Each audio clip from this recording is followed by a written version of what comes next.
Very well, it's about 1 p.m. East African time. Good afternoon and a warm welcome to KBC Lunchtime News on the second day of the Kenya Certificate of Secondary Education. My name is Njue and Karon Joroge is our sign language interpreter for this live newscast. Of course, you can be part of this broadcast via our social media platforms as we are live. We begin with Njue Governor Mutahi Kahiga, who apologized over remarks he made about the death of former Prime Minister Raila Odinga and announced his resignation as Vice Chair of the Council of Governors. Addressing the media, Kahiga denied claims that he made the remarks in celebration of Raila's passing. He, however, said he was taking responsibility for the public outrage caused by his remarks that he made in Kikuyu vernacular during a burial in his home village. To the onset, I want to sincerely apologize to our mourning nation, to the family of the Right Honorable former Prime Minister Raila Amolo Odinga, Mama Ida, her children Rosemary Jr. and Winnie, Honorable Senator Oburu Odinga and Honorable MP Ruth Odinga and other siblings and their larger extended family, the ODM fraternity and the Luo nation and Kenyans at large. And to my colleague leaders from all sides of the political divide for any harm that it has elicited. The clip was taken while attending a burial in my home village, and my remarks were in no way celebratory. What I meant is that under the current broad-based government, we have seen skewed development and politically the loss of the Right Honorable former Prime Minister Raila Odinga sends everyone back to the drawing board. As the popular saying goes, God takes the best, and it is in this context that I made those remarks in vernacular. Let me also make it clear that the remarks I made are my personal views and therefore should in no way be associated with the community's position or any political affiliation, nor the Council of Governors. Finally, in noting the huge public interest that this issue has generated, I am taking responsibility of the real and perceived meaning of my remarks, and as a result, therefore, I have decided that with immediate effect, I am going to step down as the Vice Chair of the Council of Governors. Still on the same, meanwhile, the Council of Governors has unanimously agreed to remove Njue Governor Mutahi Kahiga from his position as Vice Chair following controversial remarks he made in his Kikuyu dialect on Tuesday in Njue, allegedly mocking the death of former Prime Minister Raila Odinga. In an extraordinary council meeting held virtually, Council of Governors Chairman Ahmed Abdullahi said the council passed a motion of no confidence in its vice chair. Subsequently, Abdullahi condoled with the family of Raila Odinga, insisting the remarks were not in any way associated with the council. On the statements by the governor, we still maintain that these sentiments are his personal remarks that do not reflect or represent the views and the values of the Council of Governors. We therefore disassociate ourselves in toto and condemn these utterances, which were untimely, reckless, and unspeakable, especially at this time of deep mourning. The Council has unanimously decided, the Council has unanimously agreed to remove His Excellency Kahiga Mutahi from the leadership of the Council as the Vice Chair with immediate effect. We have also agreed that in due course we will hold another meeting where a new vice chair will be elected. But as of today, the resolution of this meeting is that the council has passed a vote of no confidence on His Excellency Kahiga Mutahi and has agreed to remove him as vice chair with immediate effect. That's it. And away from those misplaced remarks by Njue, Governor, we cross over to Kango Ka Jaramogi farm in Bondo, where the late Raila Odinga was buried a few days ago. And of course, earlier on I mentioned that leaders from all walks of life had attended the graveside just to not only condole but to also reflect on Raila Odinga's life and death as well. Let's first of all cross over. As you can see, my colleague Achola Simon is on that beat. Achola, good afternoon, and what more can you tell us? Well, thank you very much, Ben Troy Njue. Indeed, we are in Bondo, that is in Siaya County. Specifically where we are standing is in Opoda Farm, that is the home of the departed former Prime Minister Raila Amolo Odinga. And this has been a beehive of activities since, of course, the passing on of the former Premier. And 3 days after he was actually buried, people of different delegations keep streaming into this home and, of course, the Kango Ka Jaramogi, just to pay their homage to the departed former Premier. And today, of course, a number of delegations from Migori, from Siaya County. We're also expecting a delegation from Central, but we also had a delegation from Bungoma County. All have actually come here performing their rituals, but more importantly also just condoling with the family and telling the family that indeed they are still together. But one thing, Ben Troy Njue, that has actually dominated the conversation around the delegations that have actually come here is that the governors that have actually led that delegation, I'm talking about Ken Lusaka of Bungoma, Ochila Yako from Migori County, and James Agribob Orengo from Siaya County, has actually surrounded around what the Njeri governor spoke yesterday, and they have actually condemned what Njeri governor said, and they said that indeed it is good that he's actually resigned from his position, but what they're calling on leaders is to be a bit responsible in their utterances, and especially at a time like this when this family and Kenyans at large are actually mourning. Orengo said that while the sentiments, he says, that were actually carried out in his backyard, he says that according to the law that leaders must be of great integrity, of high standing in the society, and what the Njeri governor did yesterday does not go in line with the integrity and the high standing that is expected of leaders in that region. Ben, as I also stated, is that a delegation from Central Kenya is expected at this point, at this place, any time from now, and of course they are coming around with a lot of goodies, but key amongst the issues they're actually coming to do is to condole with the family of the former Premier, and more specifically get to have a discourse with the widow, that is Mama Ida Odinga, and also have a discussion with the locals that are actually here, just to show a sign of friendship, but more so importantly to get to tell them that indeed they are with their family, with exactly what is happening. And as I say that a large delegation has actually come, I also just say that there's one person that the former Premier used to mention each and every time he was actually in a western part of the country, and that is the founder of Dini Yamsambo, that is Elijah wa Nameme, and I can actually assure you that the adherents of that particular sector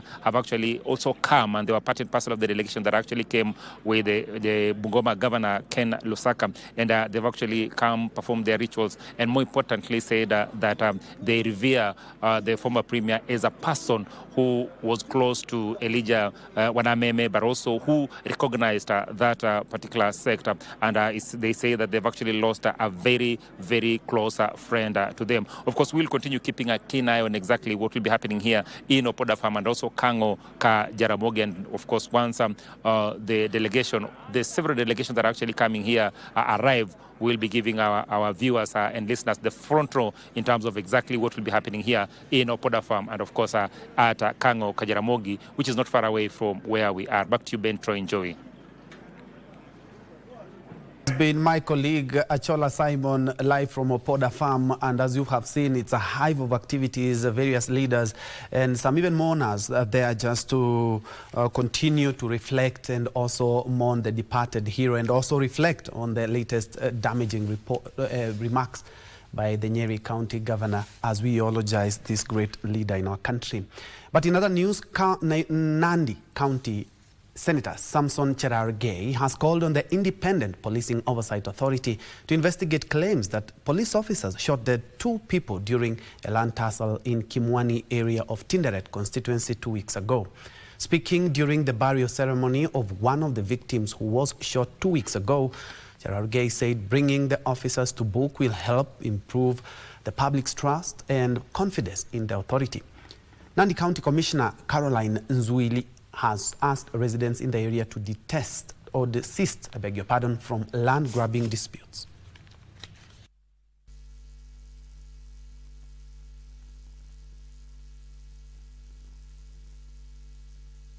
I want to tell IPOA, if you want us to develop interest and confidence in Independent Policing Oversight Authority, you must arrest the wrong officers who kill our sons and injured our people. Na mimi nataka niulize ile makamati ya bunge ambayo tumewapea statement. Let them move with the speed and make appropriate recommendation for our people to get justice. Hatutakubali watu wavunje sheria. Watu wanaenda kule wanachoma miwa, wanajigawia shamba with impunity. Ni kama hakuna sheria katika hii Kenya. So nataka kupeana honyo. Na wewe mwananchi usidanganywe. Still on the security beat, security experts are advocating for all close protection officers to be professionally trained and fully equipped to prepare them for high-level roles in executive protection, VIP security, locally and abroad. CANIC Spy Director General Peter Okul says there is demand for specialized close protection courses designed to meet the growing demand for highly skilled security professionals. I held a second graduation ceremony for 15 close protection officers in Nairobi County. Some also prefer working with ladies, but you can find some men will maybe not give the lady like more priority protecting, but ladies are even better. So here in CANIC Spy, I'm grateful. They have introduced that to Kenya, and we are able to study. The newly minted graduates have been upskilled to not only increase their career prospects, but also work in a demanding environment in their private security industry, especially in roles involving executive and VIP protection. We as a company, CANIC Spy Limited, we've been advocating to equip our people with international standards of protecting the CEOs and the corporate people. Security experts are advocating upskilling of close protection officers. CANIC Spy Director General Peter Okul specialized close protection courses build on the foundational knowledge from the lowest level to advanced. Now we take this because we said we are moving with the world. We don't want to be left behind. That is why CANIC Spy so it is important for us to advance the knowledge, the training of our protectors. He cited the Level 5 Close Protection Operative course, which is a higher tier qualification that goes beyond basic close protection training. Security has changed, and we are trying also to go with the change. That's why we have to advance ourselves. We move from level 3 that most of our people have been trained. Now we are going to level 4, we've gone to level 4, and we are now doing level 5 in Kenya. Private Security Regulation Authority Training and Development Officer Daniel Mark warned against non-compliance by private security firms. We therefore send a warning shot to all security firms that are trying to do training that have not been accredited by the authority to be able to follow on the footsteps of CANIC Spy. The Level 4 and 5 security is a common system used by the state and organization to assess and communicate risks to citizens and travelers. Moving on, the Kenya Defence Forces has rolled out a new digital recruitment system in the ongoing recruitment exercise nationwide, marking a major shift from the traditional manual process. During the exercise held at Ehura Stadium in Murang'a East, Lieutenant Colonel Gabriel Kotikot said the system allows officers to capture candidates' details electronically and detect irregularities instantly. He noted that successful recruits will now receive their calling letters via email and confirmation text messages, replacing the physical letters used in previous years. Kotikot confirmed and affirmed that the process remains strictly merit-based to ensure only the most qualified candidates are selected. documents to the candidates. Then within the system, then we have somewhere for the clerk who uploads the documents. Then after that, the doctor has his section where he fills the candidates' medical examination results. Then we have the documentation. The recruiting officer is the documentation officer, confirms that the documents are in order. Then after that, still within the system, then I'm able to see what from the clerk, from the medical, and also the recruiting officer, what they have done. Then after that, the system now selects the successful candidates, and then after that, the candidates are able to get the calling letters online through the email that they gave us. So we are not issuing physical calling letters. It is system generated. They also get an SMS alert confirming that they have been successfully selected. All this is just to eliminate any human manipulation, so the system does everything for us. From security matters to health, where Laikipia County government is stepping up efforts to eliminate maternal deaths by urging mothers to seek skilled care during childbirth at local health facilities. The push is part of the county's wider strategy to reduce maternal deaths to zero, with key emphasis on ensuring trained professionals oversee every delivery process. Speaking during the handover of maternal health equipment donated by the Rotary Club of Muthaiga North at Rumuruti Health Center, County Executive Committee member for Health, Albert Taiti, highlighted the critical role of skilled care in safeguarding the health of both mothers and newborns, noting that while Laikipia County has achieved over 80% skilled deliveries, more still needs to be done to close the glaring gap. To bring to us and to support us with the equipment, majorly focusing on reproductive health and maternal health and even child health. And these are equipments that will go a long way to improve on the indicators in those areas: reproductive health, maternal health, and even child health. State-of-the-art operating theatre has been launched at Kitengela Sub-County Hospital, Kajiado County, to boost maternal health services. The facility is expected to ease congestion and improve access to safe delivery for expectant mothers. Medical officer in charge, Dr. Veronica Abuto, says handling emergency cases has been difficult due to limited infrastructure and reliance on a single theatre. She says the new modern facility will ease pressure and enhance emergency response, reducing risks for mothers and newborns. County Health CEC Alex Kiloua says the National Equipment Support Program and partnerships between the national and county governments have played a key role in improving maternal health services. County government tumepata ile MOU ya kuiweza kuitisha equipment kama vile nimesema. Facility kama hii pia, kando na kupata equipment za theater, tumepata pia ultrasound. Kule Oloitoktok tumepata CT scan ambayo tunajua inagharimu pesa mingi na ni hitaji kubwa katika sehemu hiyo ya huko Oloitoktok, na tutaendelea kupata equipment zingine kwa hospitali kama ile ya Mashuru na ile ya Wangota Rongai. Unapata hata hospitali kidogo kama dispensary sasa wanaweza kujinunulia dawa kupitia mfumo wa SHA. All along we've been only having one theater in place. So with the initiative of Kajiado County, we started this journey last year with support of our board members to get another extra theaters so that we can also address the issues of maternal health and mother's health, especially making sure that our mothers come and go back healthy and with healthy babies.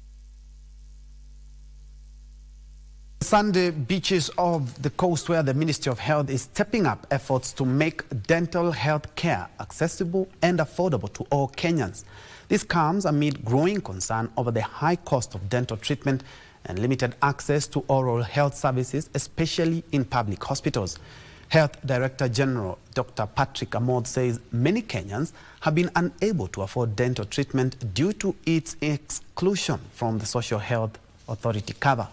Speaking during a conference in Diani, Kwale County, Dr. Amoth emphasized the need to prioritize oral health as part of universal health care. Dentists at the meeting urged the county governments to employ more dental specialists, citing a shortage across public hospitals. They also called on Kenyans to embrace regular dental checkups for better oral health. Wengi wanapata haya magonjwa na hawajaweza kusaidika. Na takwimu zenyewe ni kama kusema kitu kama 80% hivi hawajaweza kupata huduma za afya za meno. So ni kitu ambacho cha kushangaza ambacho hatuwezi kuwa nacho saa hizi. But tunajaribu kuambia serikali kuu, serikali za ugatuzi na Wizara ya Afya iweze kuongelelea kuhusu umuhimu wa kupata huduma za afya ya meno. Tumekubaliana hapa ndani ya kwamba KDA watafanya chunguzi alafu wapeleke proposal kule kwa Benefits Package Tariffs Advisory Panel, tuone ni nini ingine tunaweza ongeza hapo ndani kuhakikisha ya kwamba Wakenya wapate afya mzuri ya meno. Still at the coast, residents of the Ramanda area in Magarini constituency, Kilifi County, have called on the government to invest more in infrastructure for people with disabilities in the area. Addressing journalists during a registration exercise for people with disabilities, residents decried the lack of essential infrastructure and resources such as disability-friendly schools and wheelchairs, hindering inclusion and access to opportunities. These challenges have placed a significant burden on families with parents of children with physical disability forced to carry them and walk for long distances to access schools and other public places. Idadi ambazo watoto wako na ulemavu tuzitumie sasa kwa kupanga, kujua ya kwamba watoto hawa huduma hii ni wafikie. Kwa mfano tu, mtoto akiwa na ulemavu hapa Ramada ambapo tuko sasa, shule ya karibu ni mpaka apelekwe Marafa, ambapo ni mwendo kutoka hapa. Serikali ituletee ili zile shule za ulemavu karibu na sisi. Manake shule ya ulemavu ni Marafa, wengine sijui ni Gede. Nataka hiyo shule ijengwe hapa Ramada, tupunguze gharama ya kwenda huko shule 500 Marafa. Tuunganishwe na mwavuli mmoja, maana hapa Kilifi tuna mwavuli mmoja tunauita Kilifi County Disability Network. Tukiweza kuwa kwamba tunaunganishwa pale, unaona kwamba tutakuwa tuna urahisi wa kufanya kazi, urahisi wa kufikia kila mtu mwenye ulemavu katika kaunti ya Kilifi.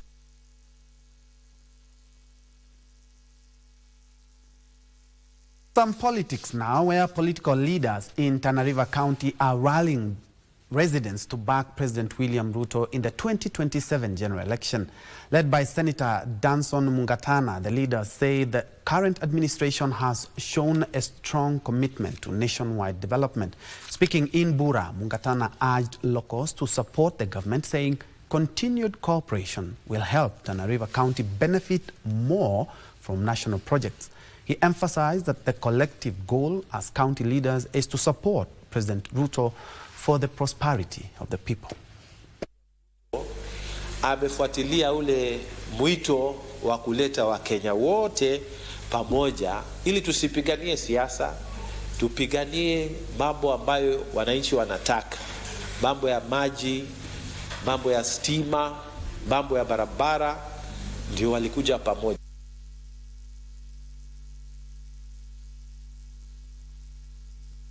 Elsewhere, the government has announced new measures to protect Kenya's heritage sites from land grabbing and encroachment through a nationwide land titling program. The initiative aims to preserve and protect historical and cultural landmarks for future generations. Speaking during a visit to Fort Jesus in Mombasa, Gender, Culture, Arts and Heritage Cabinet Secretary Hannah Cheptumo says the exercise will be implemented jointly by the national and county governments to ensure cultural and historical sites are preserved.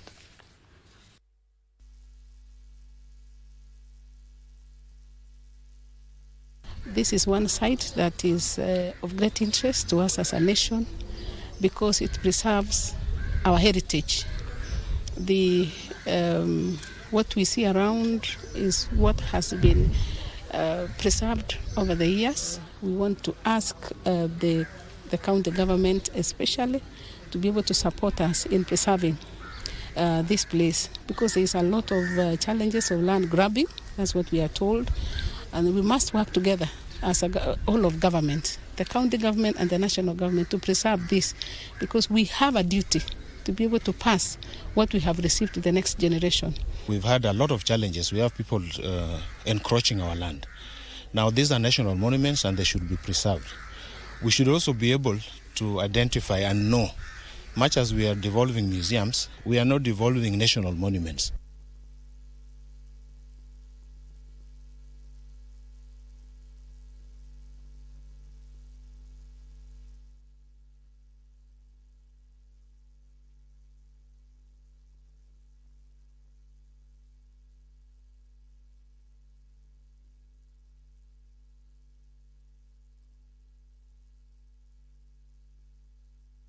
Now, Iregi Teachers Training College in Kakamega County has launched a cultural enrichment program aimed at educating students on various Kenyan traditions and nurturing talent among the youth.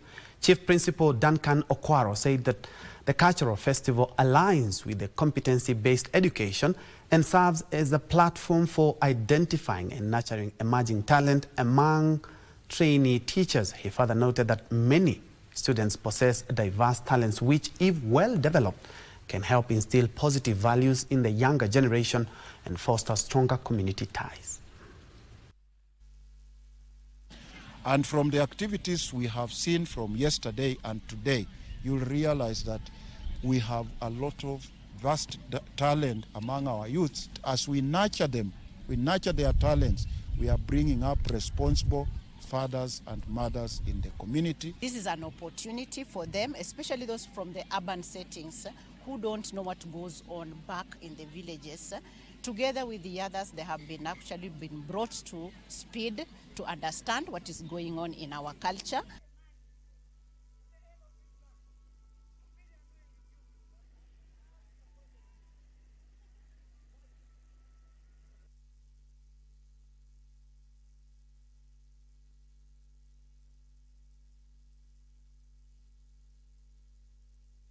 The government is stepping up efforts to prevent climate-related diseases through new strategies on climate change and air pollution. Health Cabinet Secretary Aden Duale says the Kenya Climate Change and Health Strategy 2024 to 2029 and the Household Air Pollution Prevention Strategy 2024 to 2029 as well aim to improve preparedness, reduce emissions and build community resilience. He was speaking at the opening of the Pan-African Conference on Environment, Climate Change and Health right here in Nairobi. More than 500 delegates from across Africa attended the 4-day conference, which ended with the adoption of the Nairobi Living Declaration, reaffirming Africa's commitment to the coordinated climate health agenda.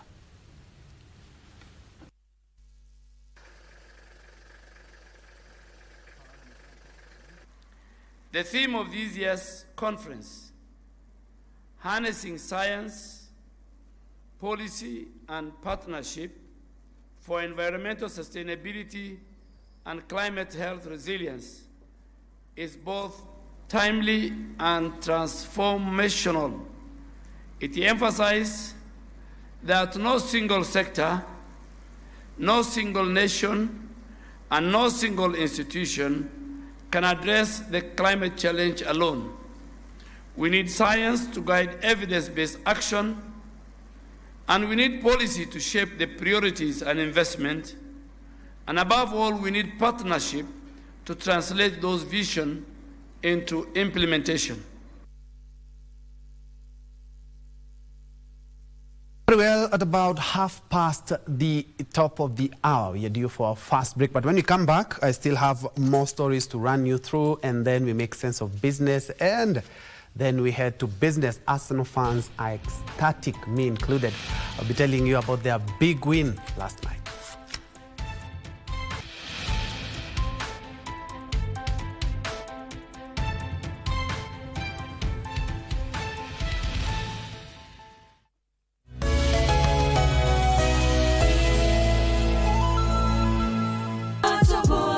anaenda kanisani. Wewe unaenda kulewa, unarudi ukianguka kwa barabara.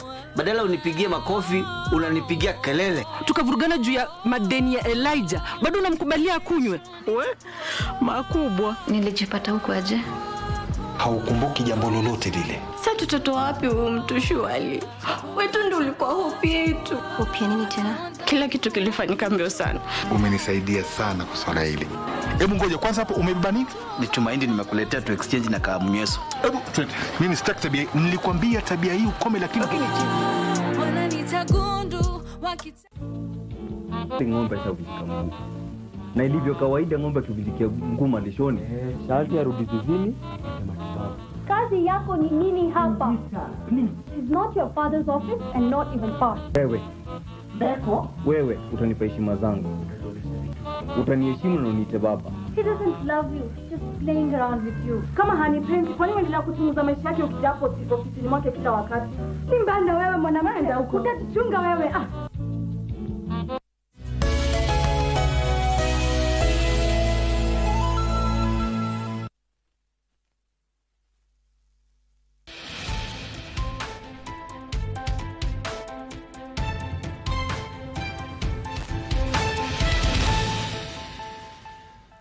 Welcome back. Moving on, a family from Magenche, Ward Bomachoge Borabu constituency in Kisii County is seeking justice after unknown assailants raided their homestead and destroyed property worth millions of shillings. It is alleged that the attackers targeted the home of Nicholas Aberi to demand money from the sale of illicit brew, a business he had since stopped doing.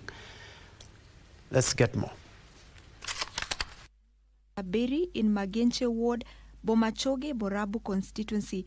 Property has been destroyed and others stolen following an attack from unknown assailants. Kutoka kwa barabara, wanaume walitangulia wenye zichui karibu wanaume 7 wakiwa wamebeba panga mikononi, manati wameinua juu. Wakasema ya kwamba mzitoroke kaa vile mlivyo, na tulikuwa tu wawili na huyo msichana mwenye nilikuwa nimeajiri, tulikuwa tunasaidiana kuuza na yeye hizo vitu.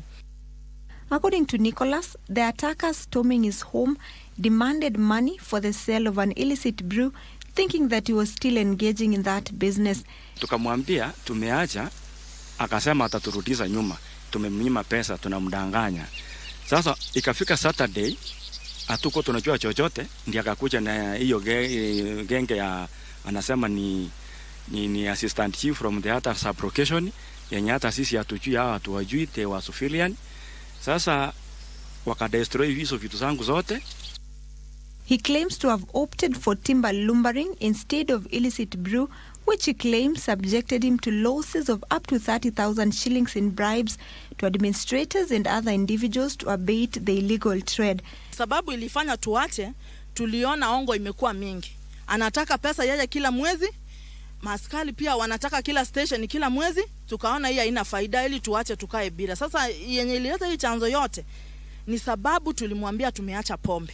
Tu mwenye niko na kazi ya serikali ama nimeandikwa kazi ya kampuni, nile tu mimi nazo nisomesha watoto wangu, lakini sasa the very big problem ni ile walikuja wakadestroy paka certificate zangu za watoto, paka birth certificate. The local administration is now being accused of turning a blind eye on crime in the area. Instead was reported at the Magenche police station within Kenyanya sub-county. No action has been taken. Hatujaona hata scene of crime. Amekuja kwa hizo nyumba mahali malicious damage imekuwa caused, wachukue evidence. Sasa ndio ningeomba serikali haya yote iangalie, itusaidie kwa sababu wanyonge nao ni lazima wanatakiwa kuishi. Opicho Chemtai for Lunchtime News. Traders in Makutano Market along the Embu-Nairobi Highway have appealed to the national government to fast-track completion of the Modern Economic Stimulus Package ESP market, which stalled in July after the vandalism that took place during the Saba anniversary protest. The modern market, which is 90% complete, will host 700 traders and include cold storage, stalls, sanitation facilities and eateries. Lady Joyce Wanjiko appealed for its completion before the short rains. Raymond Njue assured traders that they were in talks with the national government to solve the challenges and have the market completed soonest. Tungeomba serikali iharakishe kuimaliza hii soko, ndio wakati wa mvua ikifika, mama sisi tuko nje tusinyeshewe, juu tuko nje ya mvua, tuko na jua, na hizo vitu zote zinaharibu mpaka mizigo zetu. Hata choo hatuna maji. Ona sasa hii soko tukaweza funguliwa, kuna mali tumejenga kwa watoto wanaweza kuona huko, vitu zetu tunaweza acha huko juu. Sasa tuko na vibanda na tuko na store, inabidi unalipa mpaka store ama unalipa mtu mwenye anakuangalilia. Naona sasa hii soko inaweza tufaidi sana, tunaomba tu prezo kama anaweza atufungulie soko na haraka. I want to assure the traders of Makutano that we are working very closely with the State Department. I have been in meetings with Engineer Byron, who is the Secretary of State Department for Urban Development, particularly to address a few challenges pertaining the various markets in Embu County. The State Department for Technical Vocational Education and Training, TVET, has reaffirmed its commitment to strengthening research, innovation, and industry linkages in technical and vocational institutions across the country. During the 5th International Research and Innovation Conference held at Kiambu, National Polytechnic officials from the department said plans are underway to enhance flexible and modular training, as well as recognition of prior learning within the TVET curriculum. Deputy Principal of Kiambu National Polytechnic, Dr. Jane Gitau, noted that the institution has already integrated research and innovation as key pillars of modern technical education. I urge all the institutions to support research innovations which will lead to commercialization. Or in other words, we can have ideas within our institutions. Through research, innovation and collaboration, we are aligning our training programs to the realities of an evolving industrial landscape, one that demands flexibility, creativity and resilience.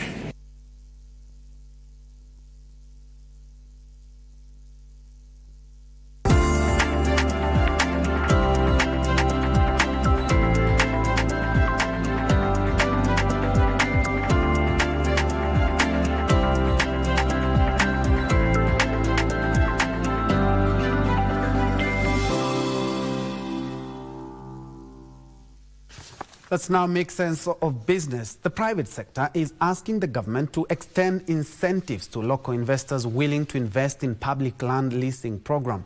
Agriculture Sector Network Chair Dr. Bimal Kantaria says tax breaks will ensure local agriculture investors access adequate working capital to invest in commercialized government land and lower cost of production. A large chunk of the 1.2 million acres of state-owned land earmarked for agricultural development is said to be taken up by investors.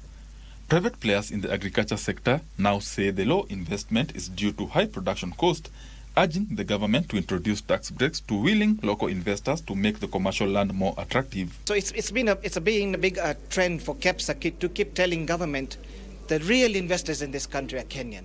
Give us the incentives to invest in our country. Foreigners are good and they bring direct foreign investment, but they're a small part of the pot. Give us incentives, give us tax breaks, give us duty-free exemption on machinery especially. We will invest in this country.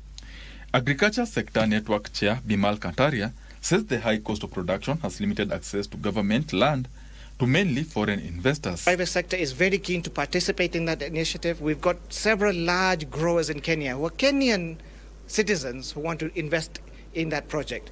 The government says it is planning for more public-private partnership reforms in the agriculture sector to increase liquidity in agriculture. If you look at, for example, just the ADC runs, and you look at the prisons lands, even without going any further than that, the amount of land available is immense. County governments have also got huge tracts of land. I give an example of Homa Bay and Migori, who are looking for investors to grow palm oil. The reforms are expected to increase production of key staple foods in a bid to lower Kenya's food import bill, which currently stands at 500 billion shillings annually. Benson Druba reporting for Lunchtime News. Still on agriculture and food production, the Ministry of Agriculture is calling for increased investment in agro-processing as a strategic step to raise farmer earnings, create rural jobs and reduce reliance on food imports. Head of Research and Innovation Phyllis Njue emphasized that upgrading processing capacity in milling, drying, oil extraction and packaging will help retain more value locally and strengthen market access for smallholder farmers. Njue says this shift is expected to increase farmers' incomes, enhance value addition, generate employment, and boost Kenya's competitiveness in regional and global markets. This as Kenya prepares to host the 2025 Africa International Agriculture Expo, taking place from the 28th to the 31st of October this year, and themed Increasing Agricultural Productivity in Africa through Innovation and Market Access. So that we are trying also to produce what we consume here, so that we limit the issue of input substitution is very key, so that we produce what we consume and we reduce less of what we import, and also in the areas that we are good at, we expand so that we export more, so that this imbalance of trade can somehow balance. Pre-export matchmaking efforts have already done several collaboration agreements and trade orders. Hunan Research Institution and Kenya government departments are expected to sign 2 to 3 framework collaboration agreements and 5 to 6 trade and investment projects, with the estimated total value of RMB 15 million. So we are all inviting Kenyans in the agricultural space, or not from who have interest in agriculture, to come and see, so that they can also learn something, that because agriculture interacts with everybody every day.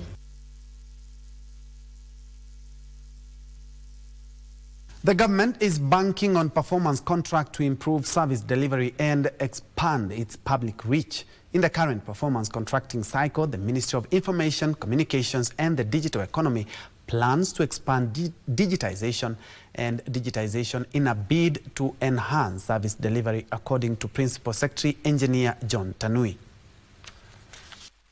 In a mission to provide policy direction on digital infrastructure and communication services by leveraging on technology and innovation for socio-economic transformation and global competitiveness, the Ministry of Information has today held an evaluation exercise for its 2024-2025 performance contracting targets.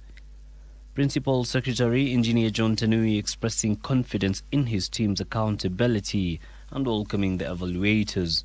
Data is very key. Decisions that are made based on data will be very helpful and will help our country make good progress. We committed to work and to deliver. Our Ministry, Information, Communication and the Digital Economy is very key to the delivery of the bottom-up transformation agenda, the realization of Vision 2030. This even as he called for an evidence-backed performance evaluation, asking his team to avail evidence of work done in the previous financial year when it set targets that guided action taken in the broader realization of the ministry's mission and vision. I encourage the teams from our side to ensure that all the evidence of the commitments we did are availed, so that we are able to justify every statement, every performance indicator we have put with the evidence. Isofar reporting for Lunchtime News. Elsewhere, more than 500 residents of Kavunyalalo village in Malindi Sub-County, Kilifi County, have benefited from a new solar-powered water project that aims to improve their living standards. The initiative is a partnership of Danko Plastics Limited and Amref. The project involves installation of water pipes and related fittings to pump water from the newly completed borehole project to their homes and farms. Residents say that the initiative will not only ease their struggle to access water, but also boost agricultural productivity. Shambani Ile gharama tulikuwa nayo mwanzo, sasa ni kama imeondoka. Tunapata ni gharama tu ya kuweka tractor shambani na madawa tu kiasi. Are very strong believers in building for future generations. This project spoke to us because this was an opportunity for us with AMREF to actually make that a reality today. This means that these communities are able to generate more revenues in terms of agriculture, and this translates to higher profits, and this also translates to increased personal disposable incomes. Malindi to Migori, where farmers at the Lower Kuja irrigation scheme in Nyatike, Migori County, are facing the risk of massive losses following a surge in bird invasion, which has become their challenge this planting season. The farmers say hundreds of hectares of rice at early growth stages are at risk of being ruined by the birds, as they lack sufficient labor and techniques to scare away the birds. They warn that failure to control the invasion could wipe out up to 90% of the expected harvest. Despite the setback, the farmers have lauded the Migori County government for supplying farm inputs and other support measures aimed at cushioning them from potential losses and sustaining production.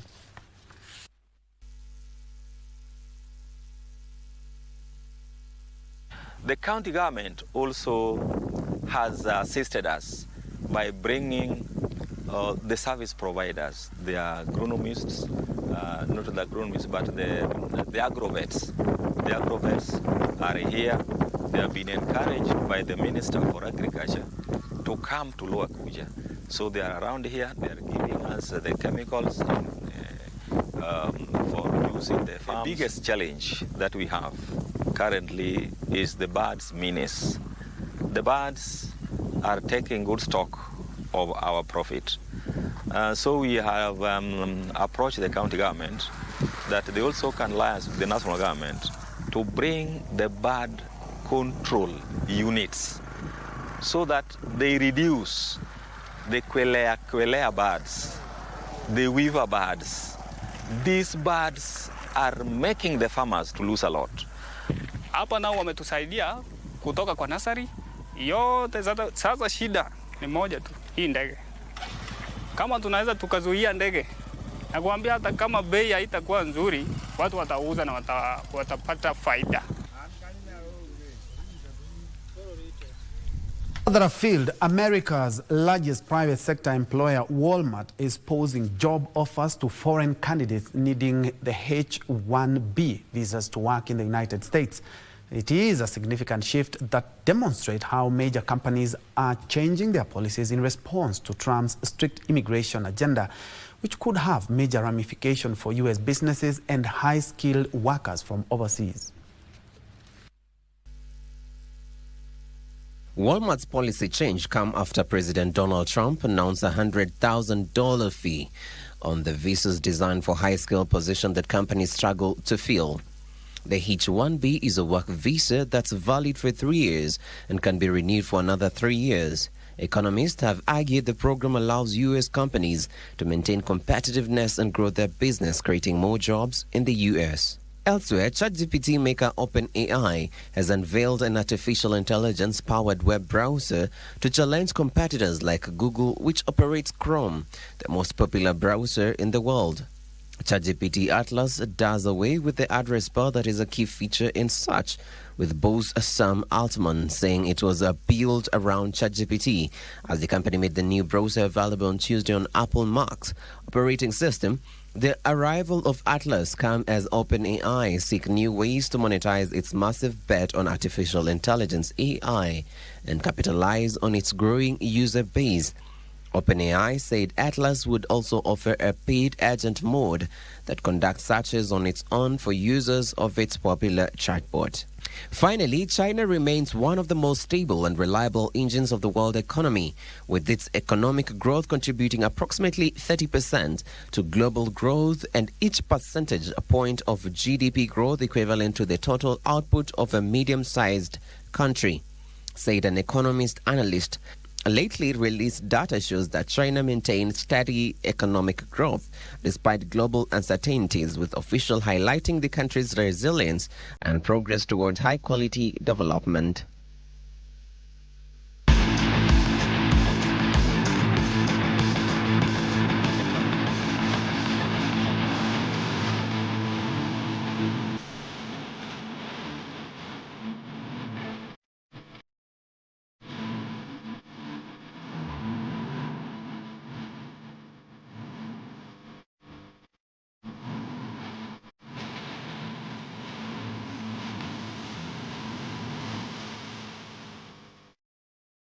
Time to play. We begin where Kenya has expressed interest in tapping into Senegal's experience to boost its sports capacity as it prepares to co-host the 2027 Africa Cup of Nations finals.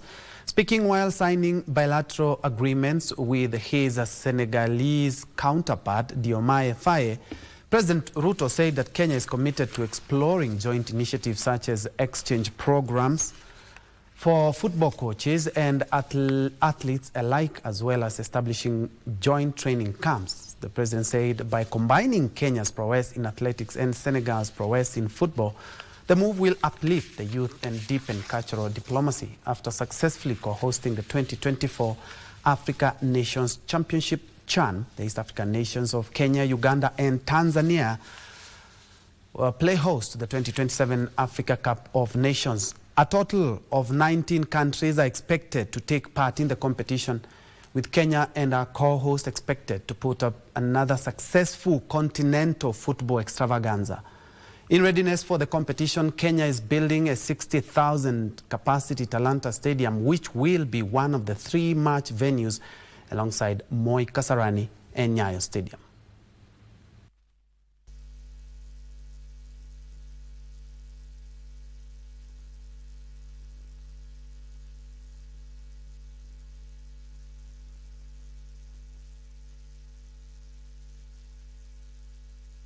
Kenya will only be represented in 5 disciplines at the Tokyo 2025 Summer Deaflympics after 7 other disciplines were dropped. The 2025 Summer Deaflympics will be held from the 15th to the 26th of November this year. Kenya was set to compete in 12 disciplines at the Tokyo 2025 Summer Deaflympics, but the number has been reduced to 5. Athletics, swimming, women's basketball, men's handball and golf, women's volleyball, women's football, cycling, tennis, table tennis, badminton and bowling have all been dropped due to budget constraints. The players in the teams which have been dropped will, however, be compensated as the country heads to Tokyo with a contingent of 177 athletes. We had to develop a criteria to use to reduce the numbers, and it was not an easy job. It's one of the worst jobs when you're having to disappoint so many athletes who have trained for so long trying to prepare for a top championship. But now, because of inadequate resources, we had to do what had to be done, and that was to reduce the team. At the same time, Kenya is banking on players' experience to deliver a strong performance in the men's handball at the November Games. Kenya will be making its second appearance in the quadrennial multisport event after their debut in 2022 in Caxias do Sul, Brazil. Kenya has been pulled in Group B with Croatia, Serbia and France, while Group A consists of Japan, Germany, Turkey and Brazil. Kenya's 18-man squad has been beefing up their training at the Nyayo National Stadium in Nairobi under the guidance of Jack Herbert. We started this preparation a long time ago. Now it's just to polish the team, maybe to reach the standard of the Olympics, because we have now to change the way we train. We want to make it more intensive to match the other teams, the other top teams at the Olympic level. Finally, Kenya stormed into the finals of the Air Para Badminton after defeating host Turkey A 3-1 in the ongoing World Ability Beach Games. 12 Air Para Badminton athletes and 7 Para Power lifters are representing Kenya in the World Beach Games in Mersin, Turkey.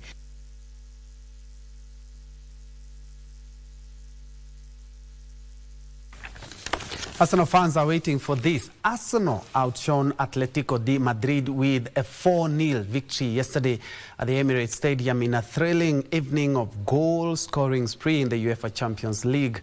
With 43 goals scored, 5 red cards handed out, and while last season's winner Paris Saint-Germain of France hit 7 goals past Bayern Leverkusen of Italy continued their perfect start to the UEFA Champions League this season with a convincing 4-0 win over Union Saint-Gilloise.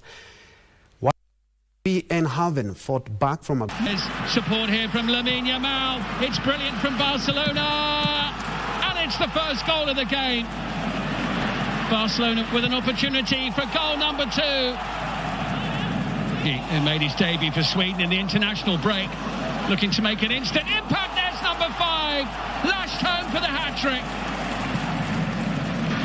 Here's Rashford, brilliant control and a lovely finish for number 6.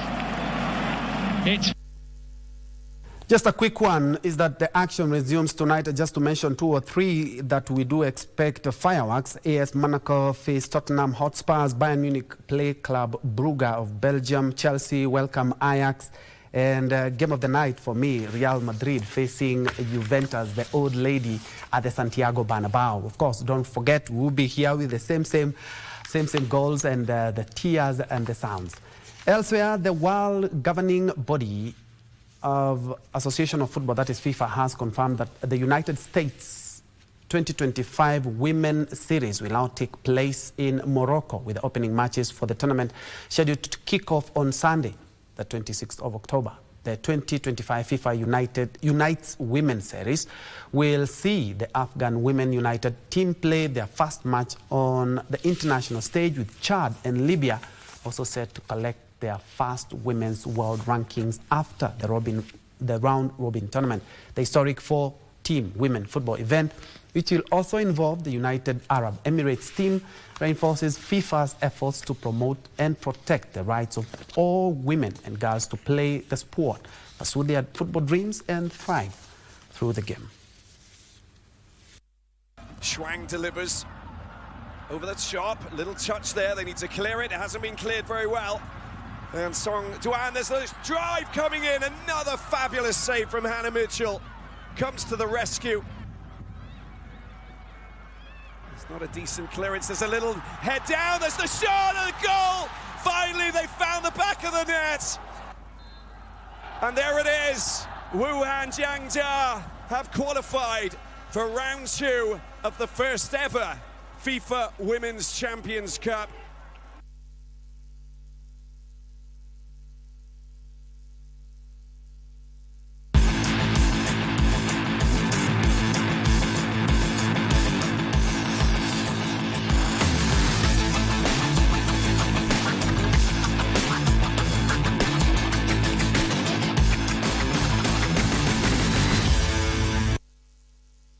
Again, and it's a 2025 FIFA Unites Women Series.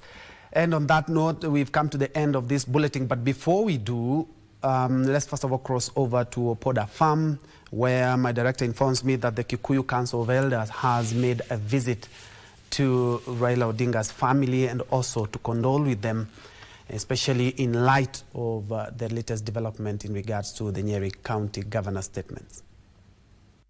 You know, the way Njue was working with people from Somalia, any time that they were having any type of sorrow or funerals, he used to attend. And they never discriminated any part of this country. He used to attend any part of this country wherever there is a funeral that needed him to attend to. And we are so happy. We are so happy and we are so glad. We don't take it lightly. Right now we are mourning. We are mourning a hero. You have come to mourn a hero. Yeah. So the hero has rested. We are just praying God to put his soul at Cannot place. Feel at home. You are welcome. From here, we will take you to Mama's house. We have mothers. Our mothers who are here, who are maintaining this home. So you will also go and say hi to them. And then I'll introduce some family members. Yeah, thank you so much. Swali moja tu tunataka tu, tulikuwa pia na maombi yetu ya kwetu. Kwa hivyo mkikutubalia dakika tu kidogo tufanye maombi yetu hapa na nyinyi, pale hamtasikia tutakuwa tunawatafsiria sasa tukienda kule kwingine. No problem. Aya. The word you have had, I will do it with some space. No. Allow me to pray. You're okay. Allow me to pray. Yes. Before you pray. Yes. On behalf of the Luo community, yes. Allow me to welcome you. Thank you. I'm James Ayaga, the deputy of the Luo community. So I knew you were coming, and that's why I came to see you. That's your fault. Now, we don't want to interfere with your program. If you have not even for a short time, do it the way you want to do it. Just take your time. Take your time. Thank you very much. Thank you. Very well, as I had mentioned earlier on, that's a delegation from Central Kenya. They are comprising of elders that have also gone to condole with the family of former Premier and Baba Raila Odinga. And as you have seen, they're just on the grave, just by the graveside. They are also solidarity with the family, and especially in the light of some of the sentiments that have made headlines in many corners of the media in regards to what the governor has said. But as we started this bulletin, he has made a formal apology and also has stepped down and also has been kicked out as the deputy chairperson of the Council of Governors. Well, we are keeping our lens open and our eyes peeled for more news in regards to that. We have more news in our subsequent bulletin at 4, 7, and also at 9. Many thanks indeed for joining me, and for all the team that has made, all the teams that have made this broadcast a success, from the teams from Opoda Farm, the teams right here in Nairobi. Many thanks. My name is Njue. Don't forget to check out our social media spaces for this news plus much more. Have a good one.